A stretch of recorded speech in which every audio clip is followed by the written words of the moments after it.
Do you ever feel a bit frustrated or maybe even a little overwhelmed trying to keep your large recording sessions organized, or even just trying to bounce around and navigate to the different sections when you're mixing? Maybe you end up doing a lot of scrolling, a lot of hunting for different parts. Well, if you're tired of all that scrolling and feel like you're wasting a bunch of time and there's gotta be a better way, then this video is for you. So today I'm going to show you how to use markers within Luna, and this is one of my personal favorite features for staying organized, and I use it all the time. So this is going to streamline your workflow. It's going to help you save a bunch of time. It's going to help you avoid some of those headaches and potentially mistakes. Because whether you're tracking vocals or guitars or working on a mix, if you're using markers in your session, it's going to make your life so much easier and help keep you from getting bogged down in that scrolling and hunting, so you can just stay focused on getting great recordings and producing great mixes. All right, so let's go ahead and dive into my Luna session here. You can see we have a bunch of orange drum tracks here.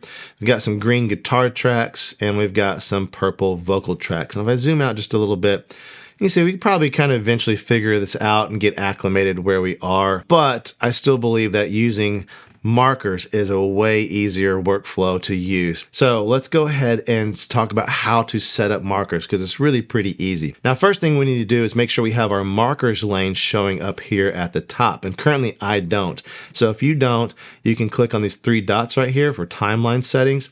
And right here you see markers. So just check that and you can see that markers lane gets added right there.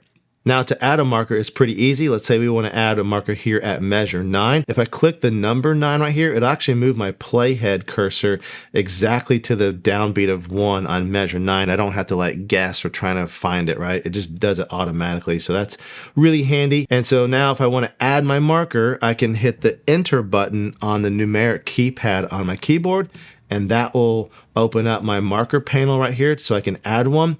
If I don't have that numeric keypad, then I can come over here and choose this plus sign right here next to markers, and that will do exactly the same thing. And once this is opened up, then I can name my marker. So let's go with here I am, just like so, right?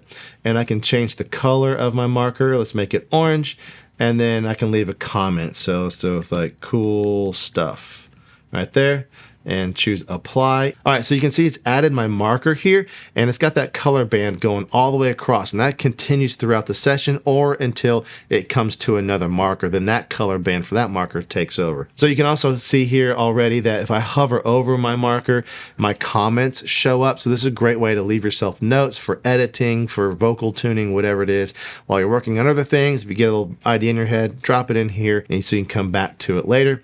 And then I can always edit this as well. So if I'm working through my session and my markers are closed up like this, I can just double click on this and I can change the color. I can change the comment. So if I want to leave myself a note, maybe I did that right. So it's now it's new color. And so I can tell myself it's done, or I could have just deleted it. If I want to remove a marker, I can just again double click on it and choose delete right here, and that will remove the marker. So pretty simple, pretty straightforward for working with markers. Now, as far as setting up markers throughout the song, the easiest way that I've found is just to hit play on the song and then set those markers as you come to each of those sections you want to mark. And that way they're just there and ready to go for the rest of the time you're working on the session. So it just takes a few minutes. All right, so now I'm at the beginning of my session, and let's go ahead and just start placing in a few markers.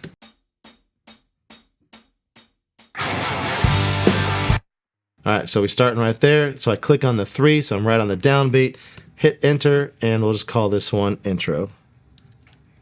Like so. I make my intros gray, and then I'm not going to leave any comments right now, and there we go. And let's continue on.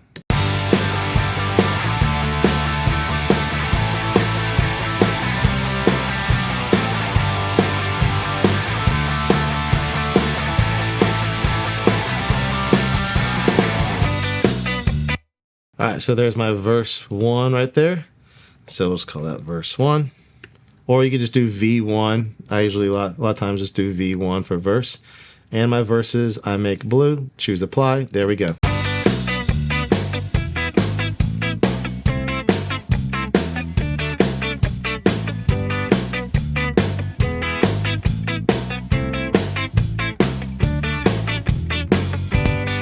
All right, so 19 right there is going to be verse 2, like so. And this one's also going to be blue. and just hit apply. There we go. And then I would just continue this throughout the rest of the song. I'm not going to make you watch the whole thing, but you get the idea, right? Just play through, set them up as you go, and then you're done.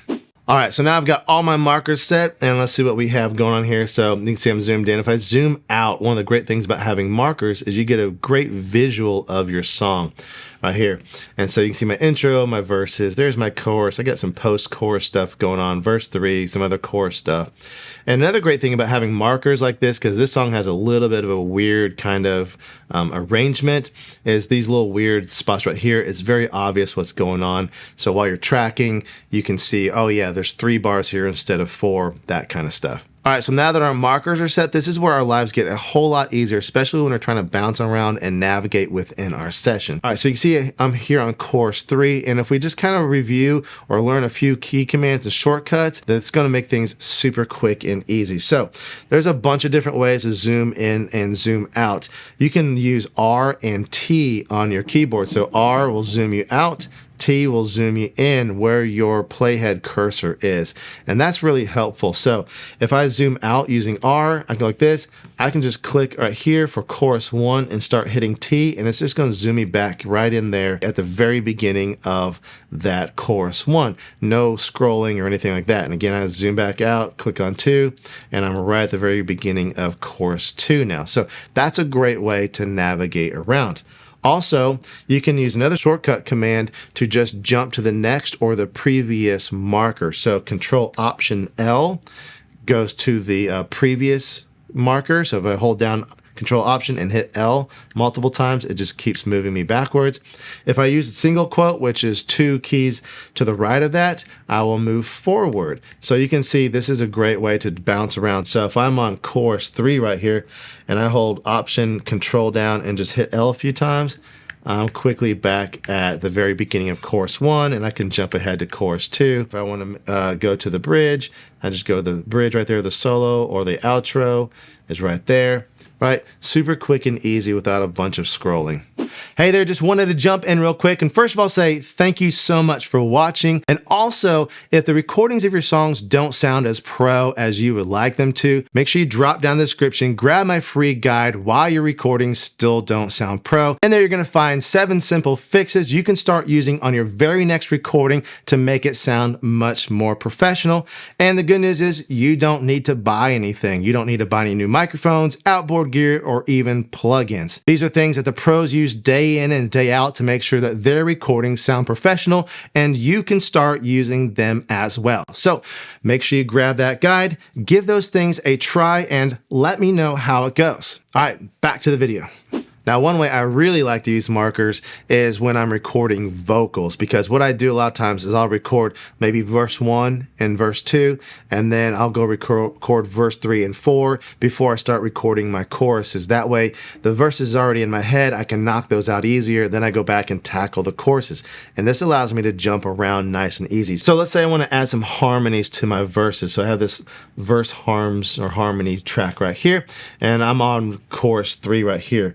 Well, I can just jump back to verse 1 nice and quick like that. Now, as you can see, I'm right here at the very beginning of verse 1. And when I'm recording vocals or anything, I don't want to start recording right there. I want to give myself a little bit of lead up time, right? So what I want to do is come up here to workflows, open this up, choose pre-roll right here. And you can see this blue region right here it gives me. And right now it's set for 3 measures. You can just double click in here and change it to 2 measures if you want, or 4 measures, whatever it is. I usually do 2 or 3.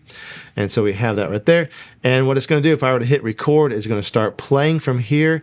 And then once it gets to this spot, this end of the pre-roll, it's going to start recording right there. Now, again, this is right on the downbeat of 1. And if I'm going to start singing on 1, I don't want it to start recording right there because it's probably going to cut off the very first bit of what I say, very likely, right? So what I want to do is I want to move that back just a hair. And so in order to do that, I use the less than sign or this little left bracket arrow on my keyboard and just hit that twice. That's going to take me back 2 beats. So this gives me 2 beats of clearance here so I can get my breath in and start recording right there. So now I'm ready to go on recording this vocal.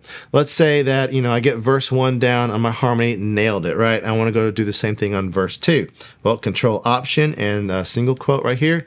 And that's going to take me to verse 2. You can see my pre-roll follows this right here. Again, I don't want to be right on the downbeat of verse 2. I want to give myself a little margin there. So just go back a couple beats right there, and I'm good to go.